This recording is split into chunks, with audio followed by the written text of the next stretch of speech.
हरियाणा विद्यालय शिक्षा बोर्ड के 10वीं कक्षा के छात्रों का कल 13 दिसंबर 2024 को हिंदी विषय का सेट 2 का एग्जाम है और हिंदी विषय के अंदर हरियाणा बोर्ड ने इस साल जो नई नैतिक शिक्षा की किताब लगवाई है, नई नैतिक शिक्षा की किताब से 5 नंबर के क्वेश्चन आएंगे, यानी कि 40 नंबर का आपका क्वेश्चन पेपर आएगा, जिसमें से 5 नंबर के नैतिक शिक्षा के क्वेश्चन आएंगे और सभी क्वेश्चन नैतिक शिक्षा के जो मोस्ट इंपॉर्टेंट है वो मैं आपको इस वीडियो के अंदर तैयारी करवाऊंगा। वीडियो अच्छी लगे तो लाइक करें, चैनल को सब्सक्राइब करके ऑल के बटन के ऊपर क्लिक कर ले ताकि जब नेक्स्ट वीडियो अपलोड हो तो उसका नोटिफिकेशन आपको मिल जाए। अब क्वेश्चन आंसर देखते हैं। जैसा कि आप देख सकते हैं 10वीं कक्षा के लिए है नैतिक शिक्षा के क्वेश्चन आंसर हैं और जो इंपॉर्टेंट क्वेश्चन है सभी इंपॉर्टेंट क्वेश्चन यहाँ पर मैंने तैयार कर रखे हैं और आपके जो क्वेश्चन है एमसीक्यू वाले भी आएंगे नैतिक शिक्षा से और दो नंबर वाले क्वेश्चन भी आएंगे। तो एमसीक्यू वाले क्वेश्चन में पहला क्वेश्चन है, अर्जुन के गुरु कौन थे? तो अर्जुन के गुरु थे द्रोणाचार्य। अगला क्वेश्चन है, एकलव्य किसकी मूर्ति के सामने धनुर्विद्या का अभ्यास करते थे? तो आंसर है द्रोणाचार्य की। उसके बाद अगला क्वेश्चन है, अभ्यास के दौरान किसका तीर लक्ष्य से 2 इंच बाईं ओर लगता था? तो अर्जुन का। उसके बाद अगला क्वेश्चन है, अभ्यास के दौरान एकलव्य का तीर लक्ष्य से कितने इंच दूर रह जाता था? तो आंसर है 3 इंच। उसके बाद अगला क्वेश्चन है, महात्मा बुद्ध किस उद्देश्य से अपने अनुयायियों के साथ किसी गांव में जा रहे थे? आंसर है उपदेश देने के लिए। अगला क्वेश्चन है, किस ग्रंथ को उपनिषदों का उपनिषद कहा गया है? श्रीमद् भगवत गीता को। उसके बाद अगला क्वेश्चन है, किस महापुरुष ने अपने हृदय और बुद्धि को गीता के दूध से पोषित किया हुआ माना है? तो आंसर है इसका विनोबा भावे। अगला क्वेश्चन है, अष्टावक्र ने किस बल पर अपने पिता को कारागार से मुक्त कराया था, यानी कि जेल से मुक्त कराया था? तो आंसर है ज्ञान के बल पर। उसके बाद अगला क्वेश्चन है क्वेश्चन नंबर 9, राजा जनक की सभा को अष्टावक्र ने कैसी सभा कहा? तो आंसर है चर्मकारों की सभा, यानी कि चमड़े का काम करने वालों की सभा। उसके बाद अगला क्वेश्चन है, राजा जनक की सभा में कौन ठहाके लगाने लगा? तो आंसर है अष्टावक्र। उसके बाद निम्नलिखित में से किस भारतीय नारी ने राजनीति के क्षेत्र में योगदान नहीं दिया? तो आंसर है लोपामुद्रा। अगला क्वेश्चन है, निम्नलिखित में से किस भारतीय नारी ने आध्यात्मिक क्षेत्र में योगदान दिया? तो आंसर है गार्गी ने, मदालमा, मैत्रेयी और अश्वघोषा, लोपामुद्रा और विद्योत्तमा। उसके बाद अगला क्वेश्चन है, याज्ञवल्क्य की दूसरी पत्नी का क्या नाम था? तो आंसर है कात्यायनी। उसके बाद अगला क्वेश्चन है, सन 1899 में प्लेग की भयंकर महामारी कहाँ फैली थी? तो आंसर है कोलकाता के अंदर। अगला क्वेश्चन है, भगिनी निवेदिता ने अपने जीवन के कितने वर्ष भारत की सेवा में अर्पित किए? तो आंसर है 14 वर्ष। उसके बाद किसके परामर्श ने सरोजिनी नायडू की लेखनी को भारतीयता से ओतप्रोत कर दिया? तो आंसर है एडमंड सोय। उसके बाद दो नंबर वाले क्वेश्चन हैं। अब पहला क्वेश्चन है 2 नंबर के अंदर, अर्जुन किन गुणों के बल पर श्रेष्ठ धनुर्धारी बने? तो क्वेश्चन के अंदर पूछा गया है कि अर्जुन के अंदर ऐसे कौन से गुण थे जिसकी वजह से वो श्रेष्ठ धनुर्धारी बना था? तो आंसर देखें, आंसर है अर्जुन निम्नलिखित गुणों के बल पर श्रेष्ठ धनुर्धारी बने। पहला है अपने गुरु के प्रति आदर भाव, दूसरा है अपना लक्ष्य निर्धारित करना और तीसरा है अपना लक्ष्य प्राप्त करते समय अनुशासन और धैर्य बनाए रखना। तो इन 3 गुणों की वजह से जो है अर्जुन श्रेष्ठ धनुर्धारी बना। उसके बाद दूसरा क्वेश्चन है, एकलव्य की कौन सी विशेषताएं आपको अच्छी लगी और क्यों?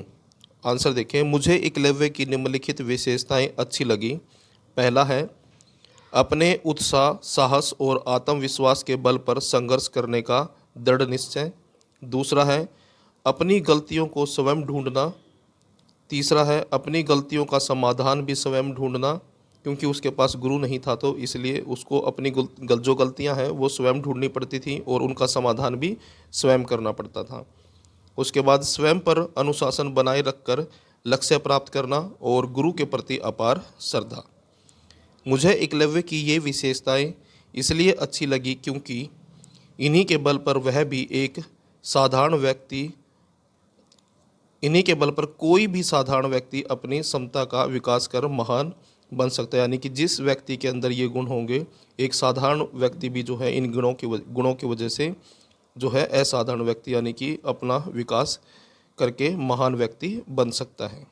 उसके बाद अगला क्वेश्चन है, आदर्श शिष्य में किन गुणों का समावेश अनिवार्य है? यानी कि एक आदर्श शिष्य के अंदर कौन से गुण होने चाहिए और क्यों? आंसर देखें।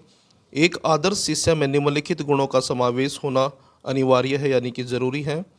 पहला है गुरु के प्रति आदर और श्रद्धा का भाव। दूसरा है बड़े धैर्य और अनुशासन के साथ अपना लक्ष्य प्राप्त करने के लिए अभ्यास करना। और तीसरा है मन में कभी हीन भावना न लाना और अपने भीतर साहस, उत्साह व आत्मविश्वास बनाए रखना। जीवन में सफलता और लक्ष्य प्राप्त करने के लिए आदर्श शिष्य में इन गुणों का समावेश होना अनिवार्य है। यानी कि लक्ष्य की प्राप्ति के लिए एक आदर्श शिष्य के अंदर इन गुणों का होना जो है अनिवार्य है। उसके बाद अगला क्वेश्चन है क्वेश्चन नंबर 4, विनोबा भावे के गीता के संबंध में क्या विचार है? आंसर देखें। विनोबा भावे गीता की तुलना यानी कि भगवत गीता की, श्रीमद् भगवत गीता की तुलना अपनी माता से करते थे। वे कहते थे कि मेरा शरीर माँ के दूध पर जितना पला है उससे कहीं अधिक मेरा हृदय और मेरी बुद्धि दोनों गीता यानी कि श्रीमद् भगवत गीता के दूध से पोषित हुए हैं, यानी कि उनको ज्ञान प्राप्त हुआ है। यानी कि श्रीमद् भगवत गीता से उन्होंने ज्ञान की प्राप्ति की। उसके बाद अगला क्वेश्चन है, ज्ञान का क्या महत्व है? इसे किस प्रकार पाया जा सकता है? आंसर देखें। ज्ञान का सर्वाधिक महत्व है। इस संसार में ज्ञान के समान पवित्र कुछ भी नहीं है। ज्ञान की प्राप्ति दो प्रकार से संभव है। पहला है योग सिद्ध व्यक्ति अपने मन को पवित्र करके स्वयं ही ज्ञान को प्राप्त आत्मा में पा लेता है। यानी कि एक योग सिद्ध व्यक्ति जो है अपने मन को पवित्र करके स्वयं ही ज्ञान की प्राप्ति कर लेता है। और दूसरा है दूसरे ज्ञानी से भी हम ज्ञान प्राप्त कर सकते हैं। यानी कि दूसरा जो ज्ञानी व्यक्ति है उससे भी हम जो है ज्ञान प्राप्त कर सकते हैं। वह ज्ञानी बड़ा व्यक्ति या फिर छोटा बालक भी हो सकता है। यानी कि जो ज्ञानी व्यक्ति है वो बड़ा व्यक्ति भी हो सकता है और छोटा बालक भी हो सकता है। जैसे राजा जनक ने किशोर अष्टावक्र से ज्ञान प्राप्त किया था।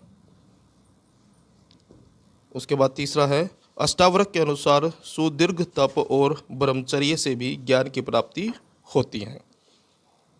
उसके बाद नेक्स्ट क्वेश्चन है क्वेश्चन नंबर 6, राजा जनक के मन में चरमकारों की सभा वाली युक्ति यानी कि कथन क्यों खटक रही थी? आंसर देखें। जब ज्ञान की चर्चा करने के लिए टेढ़े मेढ़े अंगों वाले किशोर अष्टावक्र राजा जनक की सभा में पहुंचे तब उन्हें देखकर सभी सभासद हंस पड़े। उन्हें हंसते देखकर अष्टावक्र भी ठहाके लगाने लगे। राजा जनक ने उनसे हंसने का कारण पूछा तो उन्होंने कहा कि वे यहाँ पर यह मानकर आए थे कि यहाँ विद्वानों की सभा ही मिलेगी, परंतु मुझे लगता है कि मैं यहाँ चर्मकारों की सभा में आ गया हूँ। ज्ञानी राजा जनक ने जान लिया कि यह किशोर मुझसे अधिक ज्ञानी है।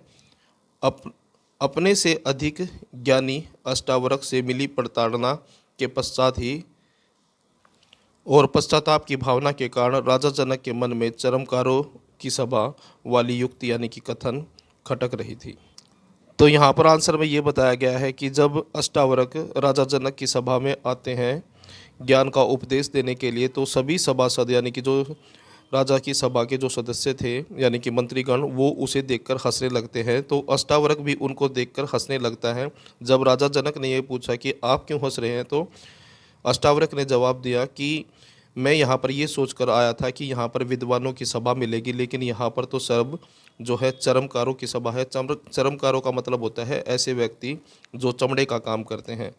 तो अपने से अधिक ज्ञानी व्यक्ति से जब राजा जनक का सामना होता है तो उससे मिली प्रताड़ना और पश्चाताप की भावना के कारण राजा जनक जो है इस युक्ति यानी कि चरमकारों की सभा वाली युक्ति उनको खटक रही थी। उसके बाद अगला क्वेश्चन देखें, सरोजिनी नायडू ने राजनीतिक क्षेत्र में क्या भूमिका निभाई? आंसर देखें। सरोजिनी नायडू ने राजनीतिक क्षेत्र में निम्नलिखित भूमिका निभाई। पहला है उन्होंने 18 दिसंबर 1917 को देश की 18 प्रमुख महिलाओं के साथ मिलकर तत्कालीन वायसराय जेम्स फोर्ड के सामने महिला मताधिकार की मांग रखी। जो सन 1922 में स्वीकार कर ली गई। उसके बाद दूसरा है, सन 1919 में उन्होंने मुंबई में असहयोग आंदोलन में भाग लिया। तीसरा पॉइंट है, उन्होंने राष्ट्रीय आंदोलन में लगभग सभी राजनेताओं के साथ काम किया। चौथा पॉइंट है, वे कांग्रेस की पहली महिला अध्यक्ष तथा स्वतंत्र भारत में पहली महिला राज्यपाल बनी। और सन 1917 से सन 1947 के बीच उन्होंने स्वतंत्रता की हर महत्वपूर्ण घटना के अंदर सक्रिय भागीदारी की। तो ये है आपके हिंदी के 10वीं कक्षा के हिंदी की नैतिक शिक्षा से सभी इंपॉर्टेंट क्वेश्चन सेट 2 के एग्जाम के लिए। वीडियो अच्छे लगे तो लाइक करें, चैनल को सब्सक्राइब करके ऑल के बटन के ऊपर क्लिक कर ले ताकि जब नेक्स्ट वीडियो अपलोड हो तो उसका नोटिफिकेशन आपको मिल जाए।